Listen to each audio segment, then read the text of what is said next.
Hello बच्चों, चलिए प्रश्नों को समझते हैं। चित्र में दर्शाए गए दोनों ब्लॉकों का द्रव्यमान समान है। ए की सतह चिकनी है किंतु बी की सतह क्षैतिज सतह के साथ घर्षण गुणांक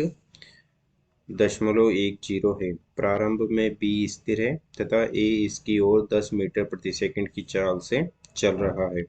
टक्कर के बाद रुकने के पहले बी के द्वारा तय की गई दूरी निकालें। यदि टक्कर पूर्णतः प्रत्यास्थ है और जी का मान हमें लेना है 10 मीटर प्रति वर्ग सेकंड। हमें बी के द्वारा तय की गई दूरी ज्ञात करनी है टक्कर के बाद रुकने से पहले की। जो बी बॉक्स दूरी तय करेगा वो हमें ज्ञात करनी है। मुख्य अवधारणा में हम देख सकते हैं कि माना कि कोई m1 द्रव्यमान की गेंद है जो कि u1 वेग से गतिशील है और ये गति करती हुई m2 द्रव्यमान की ओर जाती है और जो कि u2 वेग से गति कर रहा है से टक्कर करती है और टक्कर के बाद m1 द्रव्यमान की गेंद v1 वेग से व m2 द्रव्यमान की गेंद v2 वेग से गति करने लग जाती है। तो हम देख सकते हैं कि चूंकि यहाँ पर कोई बाह्य बल नहीं लग रहा है तो संवेग में संरक्षण होगा और संवेग संरक्षण से हम लिख सकते हैं कि m1 u1 सदिश प्लस होगा m2 u2 सदिश बराबर होगा m1 v1 सदिश प्लस m2 v2 सदिश तथा प्रत्यावस्थन गुणांक के लिए हम लिख सकते हैं कि E बराबर दूर जाने का आपेक्षिक वेग दूर जाने का आपेक्षिक वेग बटे हो जाएगा पास आने का आपेक्षिक वेग जो कि हो जाएगा v2 माइनस v1 सदिश बटे u1 सदिश माइनस u2 सदिश तथा यदि टक्कर प्रत्यास्थ हो तो प्रत्यास्थ टक्कर के लिए पूर्णतया प्रत्यास्थ टक्कर के लिए E बराबर होता है एक। तथा हम एक और चीज देख सकते हैं कि माना कि कोई बॉक्स है जो कि m द्रव्यमान का है और वो v वेग से गतिशील है तथा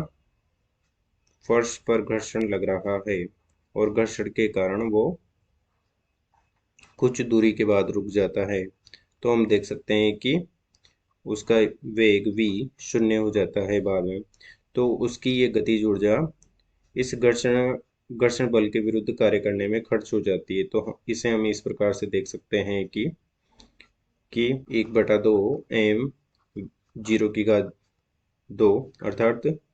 फाइनल गतिज ऊर्जा माइनस इनिशियल गतिज ऊर्जा mv2 बराबर हो जाएगा गतिज ऊर्जा के विरुद्ध किए गया कार्य जो कि नेगेटिव कार्य होगा। अर्थात ये हो जाएगा माना कि इस पर घर्षण बल म्यू लग रहा है तो ये हो जाएगा म्यू mg गुणा x अर्थात x दूरी चलने के बाद यह रुक जाता है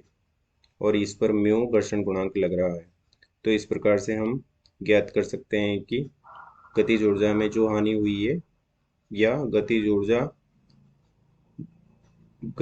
घर्षण बल के विरुद्ध कार्य करने में खर्च हो जाती है। अब चलिए प्रश्न को हल करते हैं। प्रश्न में दिया गया है कि ए बॉक्स है जो कि m द्रव्यमान का है और ये 10 मीटर प्रति सेकंड की चाल से चल रहा है तथा एक दूसरा बॉक्स जिसका द्रव्यमान भी समान ही है m द्रव्यमान है परंतु प्रारंभ में यह स्थिर है अर्थात इसका वेग u 0 है। तो इसके लिए हम लिख सकते हैं कि संवेग संरक्षण से हम लिख सकते हैं कि m गुणा u1 प्लस m गुणा u2 बराबर हो जाएगा m गुणा v1 प्लस m गुणा v2। माना कि u1 बराबर 10 है और u2 बराबर 0 है तो मान रख देंगे इसमें। तो ये हो जाएगा 10 प्लस 0 m से m कट जाएंगे सब जगह क्योंकि समान द्रव्यमान के हैं दोनों ब्लॉक और ये हो जाएगा v1 plus v2 V1 plus V2 बराबर हो जाएगा 10, जो कि माना कि समीकरण नंबर 1 है। तथा ये टक्कर करने के बाद इनकी टक्कर पूर्णतः प्रत्यास्थ है, तो प्रत्यावस्थन गुणांक E बराबर हो जाएगा 1। तथा हम जानते हैं कि E बराबर होता है V2 माइनस V1 बटे U1 माइनस U2, और इसमें मान रख देंगे हम, तो ये हो जाएगा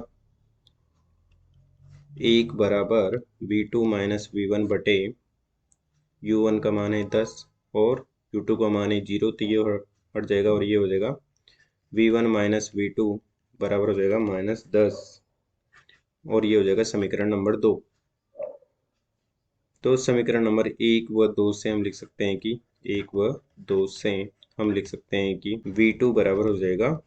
10 मीटर प्रति सेकंड, तथा इसे हम सीधे भी समझ सकते हैं कि समान द्रव्यमान के कणों में यदि पूर्णतः प्रत्यास्थ टक्कर होती है तो उनके वेग आपस में बदल जाते हैं, अर्थात जो कण स्थिर था वो गतिमान हो जाता है और जो गतिमान कण था वो स्थिर हो जाता है, अर्थात V2 बराबर हमें प्राप्त हो जाता है 10 मीटर प्रति सेकंड और V1 बराबर 0 हो जाएगा। और हमें ज्ञात करना है कि B टक्कर करने के बाद कितनी दूरी पर रुकता है। तो इसे हम इस प्रकार से समझ सकते हैं कि माना कि ये B कण है और टक्कर के कारण इसे V2 वेग प्राप्त हो चुका है, जो कि हो जाएगा 10 मीटर प्रति सेकंड, और इसका द्रव्यमान m है, तो ये नीचे बल लगा रहा होगा mg, परंतु ये घर्षण वाली सतह है, तो इस पर V2 वेग प्राप्त करने के लिए बल F इधर लगा होगा,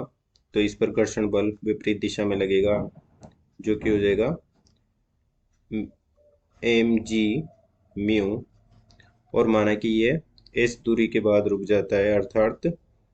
घर्षण बल बराबर हो जाएगा प्रारंभिक ऊपर लगने वाले बल के बराबर हो जाएगा। तो माना कि ये s दूरी पर रुक जाता है, s दूरी पर रुक जाता है, अर्थात V2 बराबर यहाँ पर 0 हो जाएगा। तो इसके लिए हम लिख सकते हैं कि अंतिम गतिज ऊर्जा माइनस प्रारंभिक गतिज ऊर्जा हो जाएगी, अर्थात गतिज ऊर्जा में परिवर्तन हो जाएगा इसके इसके घर्षण बल के विरुद्ध कार्य करने में, जो कि हो जाएगा माइनस ऑफ घर्षण बल हो जाएगा m म्यू g और गुणा s, अर्थात F r गुणा s, जो कि हो जाएगा बल गुणा विस्थापन, और ये खर्च हो रहा है इसलिए हमने माइनस लगा दिया है, और ये हो जाएगा 1/2 m 0 की घात 2, क्योंकि फाइनल में वेलोसिटी 0 हो रही है, और ये हो जाएगा -1/2 m गुणा V2 की घात 2 बराबर हो जाएगा -m, म्यू का मान है, म्यू का मान दिया गया है जो कि 0.10, ये हो जाएगा 0.1, और गुरुत्वीय त्वरण का मान है 10 और s का मान हमें ज्ञात करना है, तो ये तो हो जाएगा 0 और m से m कट जाएगा, और V2 का मान है 10, तो ये हो जाएगा s बराबर 100/2 गुणा 0.1 गुणा 10, जो कि हो जाएगा 50 मीटर, अर्थात 50 मीटर की दूरी पर जाकर ब्लॉक बी रुक जाएगा, जो कि हमें ज्ञात करना था कि टक्कर के बाद ब्लॉक बी कितनी दूरी पर जाकर रुकता है। अतः दिए गए प्रश्न को हमने हल कर दिया है। आशा करते हैं आपको समझ में आया होगा। धन्यवाद।